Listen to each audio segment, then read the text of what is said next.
Welcome back to the channel, everybody. So this week, Bob's not here. Bob's not been here a lot lately because Bob's been traveling a lot for work. So we are slightly lacking on content.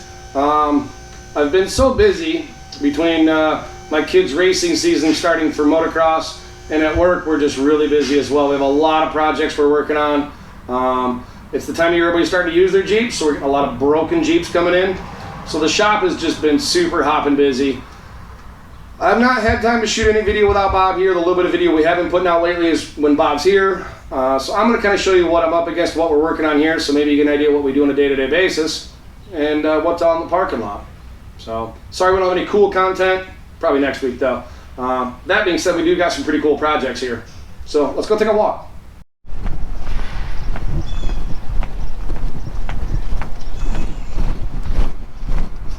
So, what we've been working on is this JL here. We are in the process of stripping a whole bunch of this aftermarket stuff off. We're going to totally redo this Jeep. It'll look vastly different when we're done. It's probably going to take me a month or so to do this. We're waiting on a bunch of parts. This big old JK here on, I think, 37s. Broke a rear drive shaft that had a very cheaply built rear drive shaft installed that was garbage. We have a Land Rover because we don't just do Jeeps, we do all makes and models. This one needs a bunch of maintenance. It's got some fluid leaks. It's got a bunch of cool accessories. It's got some nice XD wheels and tires. We got this green and white, I'm gonna call it probably an MSU themed Jeep. It's got a bunch of green and white stuff. We just did a lift kit on this, put new tires on it. Said, got our General Grabber 35s on there. It's got a brand new lift kit. Customer coming to pick this one up. This one had a lift kit already installed, but it lacked a lot of things. So we installed new steering, got this thing all dialed in, track bars, all sorts of goodies, so we could actually get it to drive correctly, because when the lift kit was done, it was done very poorly. And it's a really nice Dodge truck we're getting ready to do a 3-inch lift on. That one actually is going in the shop today. And then that's my personal vehicle, my personal truck. That's pretty much my daily driver. 6.7 Cummins, because I love Cummins. And then we've got an LJ here. We've been working on this guy's Jeep for years. Came through some just general maintenance type stuff. We put some new shocks on it, a couple wheel hubs. Gonna rebuild a couple control arms, just mostly all maintenance.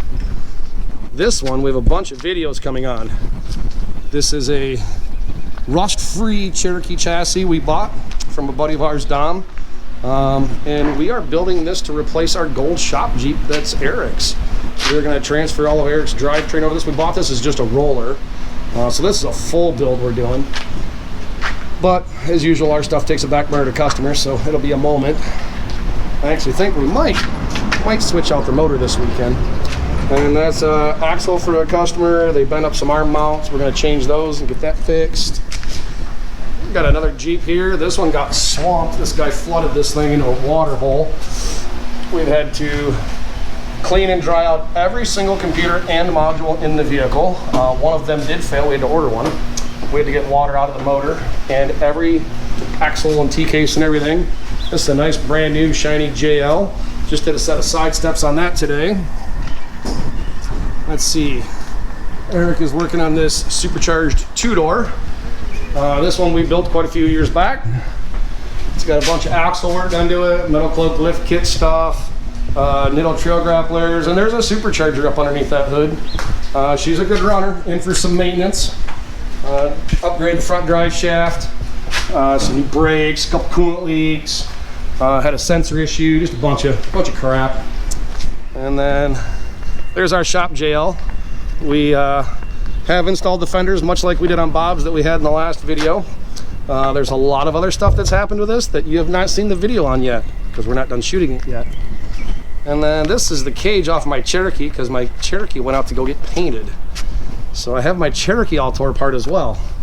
So I have 3 personal projects, my JL, my yellow Cherokee's at paint, and we're building a new shop Cherokee for Eric. So we'll have a bunch of content on that out here for you soon. Those videos should be pretty sweet. But as you can see, we have 1 empty parking spot But wait, there's more. There's more, I tell you. I actually forgot all about this. Give me just 1 second. I'll walk over here. So if you walk over to my overflow lot, which is over here by one of my rental houses, I have a super awesome Cherokee or Comanche over here. This thing just came out of a paint shop. Got a full fresh paint job. We have to build some custom bumpers for this. It just literally came out of the paint shop. Believe it or not, I think it spent like almost 2 years there or something. Maybe a year, year and a half. I don't really know. I didn't have anything to do with it. Got a full, fresh, brand new paint job, rust-free Comanche. We've done a bunch of underhood work and suspension work on this a few years back. Now we're going to build some custom bumpers for it. I got a Chevy supercharged Chevy Cobalt here that I think might have a bad transmission or an axle shaft. Haven't had time to get to that yet. I need to get to that soon. And my Gladiator.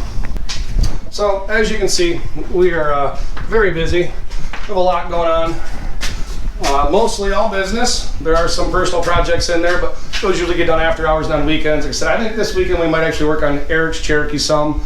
Maybe a little bit on my JL. Sooner or later I need to get back to this bike project here that I've been kind of working on. I actually kind of probably screwed up. I don't usually build bikes this time of year. Usually build them in the winter. But I decided it was my dad's. He bought it when I was like 9 years old. It was time to redo my dad's old bike. So anyways, super busy. I do know Bob has a lot of footage at his house. We have some super awesome videos coming out. So stay tuned and we'll see you folks next week.